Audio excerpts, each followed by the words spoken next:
এই যে দেখুন স্যামসাংয়ের এই দুইটা বিয়ারিং পাল্টানোর পরে এই যে দেখুন একটু সূক্ষ্মভাবে দেখলে বুঝতে পারবেন যে মোটরটা ঘুরতেছে, ঠিক আছে। তো অনেকে বলেন ভাই কাজের ভিডিও দেয় না কেন, তো আসলে এই কাজের ভিডিওগুলো দিলে ভাই কয়জন বুঝে।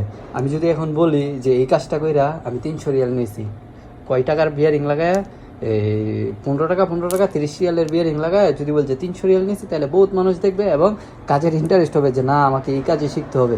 ধরেন 300 বা 200 নিলাম, যাই নিলাম, মানে 30 টাকার বিয়ারিং লাগায় 200 250 300 মানে যদি নিয়ে থাকি আর কি।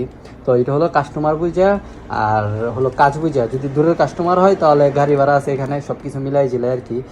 তো এখন যদি আমি যদি বলি যে এই কাজটা কইরা আমি 200 250 বা 300 রিয়াল নিলাম, তো এখন মানুষ বুঝবে যে আরে কাজটা কি, মাত্র 30 টাকার মাল লাগাইয়া 300 রিয়াল নিয়ে নিল। তখন মানুষের একটু আগ্রহ জাগবে, যারা আসলে নতুন কাজ শিখতেছে তাদেরও একটু আগ্রহ জাগবে।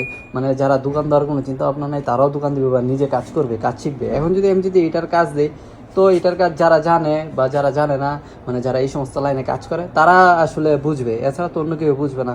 তো আপনারা যদি কাজের ভিডিও চান তাহলে বেশি করে লাইক কমেন্ট শেয়ার করবেন। মানে আমার মূলত ভিউর উপরে আমার ভিডিওগুলো বানানো হবে, কাস্টমার যেরকম ভিডিও চায় ওই রকম ভিডিও বানানো হবে। মানে 2 4 5 জন যদি আপনারা যদি মানে কাজের ভিডিও চান তাহলে তো ওইরকমভাবে দিতে পারি না আপনাদেরকে। তারপরে আমি মোটামুটি কাজের ভিডিও দেওয়ার চেষ্টা করি, মানে আপনাদের যেরকম সাপোর্ট পাবো আমি ওই রকম ভিডিও বানানোর চেষ্টা করব।